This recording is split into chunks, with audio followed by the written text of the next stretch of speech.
Korang pernah tak tuang madu?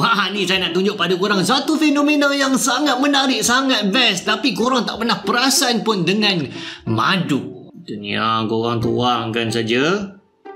Cuba korang tengok betul-betul kat tempat madu ni jatuh. Perasan? Dia jadi gegelung. Fenomena gegelung madu ni dia sangat comel dan unik. Jom kita buat lagi eksperimen dengan honey coil ni. Okey, sekarang kita tuangkan madu ni ke dalam bekas. Nampak tak? Dia bergelung-gelung macam bila kita lepaskan tali. Lepas tu korang tengok. Madu yang dekat bawah ni tak lama lepas tu dia hilang bentuk gelung dia. Sebab dia meresap balik ke dalam madu dia yang lain dalam bekas tu. Jadi ada beberapa benda lagi kita nak test. Jadi pusaran madu ni dia berpusing arah mana macam mana? Korang perasan tak bila korang buka pipe dalam mesin ki, air tu dia akan berpusar kan? Tapi korang tahu tak arah pusaran air tu dia bergantung pada kat mana korang duduk atas muka bumi ni. Kalau korang duduk dekat hemisfera utara, korang akan perasan air tu dia berpusar melawan arah jam. Kalau dekat hemisfera selatan, air tu dia akan berpusar mengikut arah jam. Sebabnya adalah putaran bumi inilah dia mewujudkan kesan yang dipanggil sebagai kesan Coriolis. Jadi gegelung madu ni pula dia pusing macam mana? Jadi saya buat eksperimen ni 8 kali dan saya dapati 6 daripada 8 arah putaran utama madu adalah melawan arah jam. Jadi ini mungkin agak selari lah dengan teori Coriolis memandangkan tempat yang saya buat ni kat Selangor ni adalah utara sikit daripada betul-betul garisan khatulistiwa. Tapi boleh jadi kesan Coriolis ni bukan faktor utama dia pun. Mungkin kebetulan. Mungkin kita perlukan lagi banyak sampel dan mungkin kita kena buat eksperimen yang sama yang lebih terkawal di hemisfera yang lebih utara dan lebih selatan. Apa pun dapatan ni sangat-sangat menarik. Rasa nak kaji lagi kalau ada kesempatan. Lepas tu kita nak cuba pula tuang madu dari ketinggian yang berbeza. Pada ketinggian yang rendah, kita dapati gegelung tu dia gemuk dan kadar lingkaran dia rendah.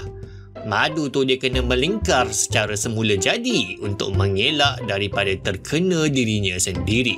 Pada ketinggian sederhana, graviti mula mempengaruhi dan menegangkan benda lir tu. Kelikatan madu cuba melawan ketegangan. Jadi kita lihat gegelung tu dia jadi sekata stabil dan cantik lah dia punya gelung tu. Pada ketinggian yang lebih tinggi, benda lir jatuh dengan sangat laju dan dia jadi kurus dan nipis. Gegelung jadi kecil dan kadar pembentukan gegelung berlaku dengan sangat laju. Jadi madu ni kenapa dia ada perangai macam ni? Kenapa dia ada bergelung-gelung tu bila kita tuang dia? Kesan gegelung madu ni dah dikaji dalam makmal selama hampir 50 tahun. Tapi mekanisme dia belum sepenuhnya difahami. Paling penting adalah dia berlaku sebab sifat madu ni yang likat. Kenapa dia likat? Senang kata, kalau lagi banyak air tu dalam cecair, lagi kurang likat lah dia. Jadi bila kita tuang air tu, sebab kita memang tak pernah nampak lah air tiba-tiba jadi gegelung. Tak tahulah kalau air dekat Kelantan ke apa ke jadi gegelung, aku tak tahulah pula. Kenapa madu likat?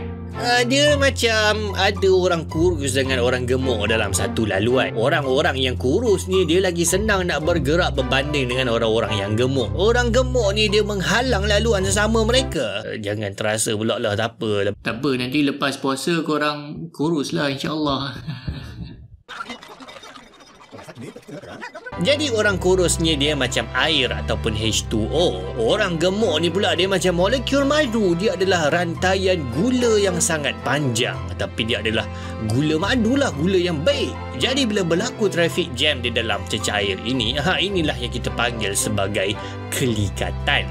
Bukan tu saja, saintis komputer memang berusaha dari dulu untuk mensimulasikan kesan gegelung madu ni dalam 3D. Dengan formula matematik yang sangat kompleks, akhirnya berjayalah untuk mereka melahirkan, mencipta simulasi macam ni. Tapi dah pastilah tak dapat melawan keindahan fenomena yang sebenar. Dalam demo ni saya guna madu kelulut Stingless Bee Honey. Madu kelulut ni sendiri pun banyak benda kita boleh cerita. Pertama sekali, kalau kita sebut tentang madu ataupun sarang lebah, mesti kita bayangkan bahawa ia mesti berbentuk heksagon. Sebab ialah lebah ni kan dia adalah ahli matematik antara yang terhebat dalam dunia. Bentuk heksagon adalah bentuk yang paling efisien untuk mereka simpan madu dan larva. Dan rahsia matematik sarang lebah ni baru je diselesaikan oleh manusia tak sampai 100 tahun, tapi lebah-lebah ni dah tahu dah 2000, beribu-ribu tahun yang lepas. Tak payah belajar engineering pun dekat universiti. Tapi uniknya lebah kelulut ni, diorang rebel dengan adik-beradik diorang. Sarang diorang kalau kita tengok, dia bukan berbentuk heksagon, tapi dia berbentuk seperti kantong yang berkawah bulat-bulat. Comel bentuk dia. Tak pasti kenapa, tapi hasilnya adalah madu yang dihasilkan tu sangat-sangat berkhasiat. Kandungan antioksidan dia tinggi dan menurut kajian, dia mampu membantu melawan macam-macam keradangan, anti-kanser, dan dia juga adalah anti-mikrob-mikrob jahat. Menarik kan? Mungkin siapa-siapa boleh buat kajian kenapa madu kelulut pilih bentuk sarang dia macam ni, dan macam mana dia boleh jadi sangat berkhasiat. Malah madu kelulut Bahayu ni memang diiktiraf khasiat dan kualitinya oleh banyak badan dan agensi rasmi, dan mereka memiliki penasihat yang terdiri daripada saintis dan pengkaji-pengkaji hebat tempatan kita. Dan lagi menarik yang madu kelulut Bahayu ni bila mereka bawa ke Gunung Everest, dia tak beku. Malah boleh makan terus daripada paket dia, tak beku apa pun. Jadi itulah dia sedikit sebanyak penerangan kenapa bila kita tuang madu dia ada membentuk gegelung. Dia adalah satu fenomena yang sangat cantik, sangat comel dan sangat indah sebenarnya.